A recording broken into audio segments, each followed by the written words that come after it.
1793년 제주도, 이곳의 상황은 좋지 못했습니다.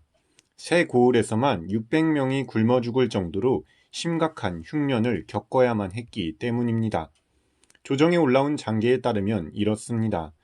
전하, 제주 지역에 흉년이 들어 농작물을 재배할 수 없다고 합니다. 2만여 섬의 구호 식량이 없으면 제주 백성들이 모두 다 굶어 죽을 것입니다. 이에 조정에서는 2만 섬의 구호 식량을 보내고자 했습니다. 그런데 문제가 생겼습니다.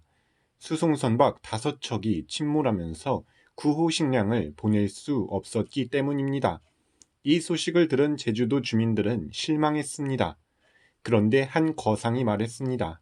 내가 사온 쌀이 있는데 이를 구호 식량으로 기부하겠습니다. 덕분에 제주도 주민들은 굶어 죽을 위기에서 벗어날 수 있었습니다. 갑자기 나타난 이 상인은 누구일까요?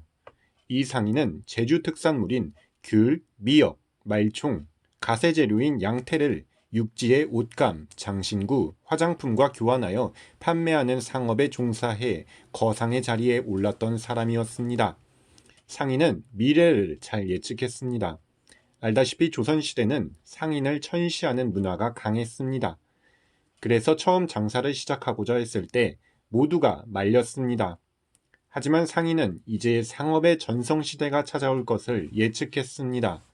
그리고 18세기 이양법, 그러니까 모내기의 등장으로 농업기술이 발전하면서 상업이 정말로 발전했습니다. 상인은 시대의 흐름을 잘 읽어 부자 반열에 올랐던 것입니다. 그렇게 부자가 되었음에도 상인은 어려운 상황을 외면하지 않고 재산을 활용해 굶어 죽을 위기에 처한 주민들을 구한 것이었습니다.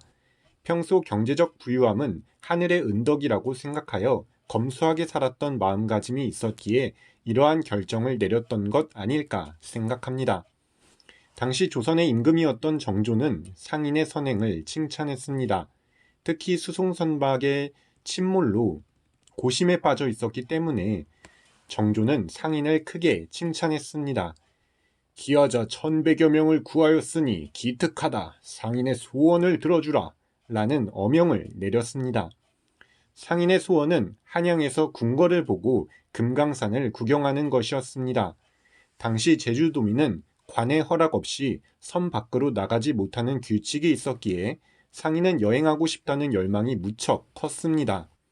정조는 상인에게 알현할 자격을 주고 금강산을 구경하도록 했습니다. 제주도에서만 살았던 상인에게 바깥 세상은 정말로 황홀 그 자체였습니다. 오랜 소원이 선행 덕분에 이뤄져서 기쁨은 컸습니다. 너무나도 기쁜 나머지 상인은 금강산에서 만난 한 스님에게 자신의 사연을 소개했습니다. 스님은 말했습니다. 정말로 훌륭한 일을 하셨군요. 조남을 물어도 될까요? 그러자 상인은 웃음을 띠며 이렇게 답했습니다. 물론이죠. 저는 김만덕이라고 합니다. 스님의 칭찬 덕분에 더욱 즐겁게 구경할 수 있을 것 같습니다. 조선시대 최고의 여성 CEO 김만덕. 그녀는 12살에 고아가 되었고 이후 생계를 위해 기생으로 살기도 했습니다.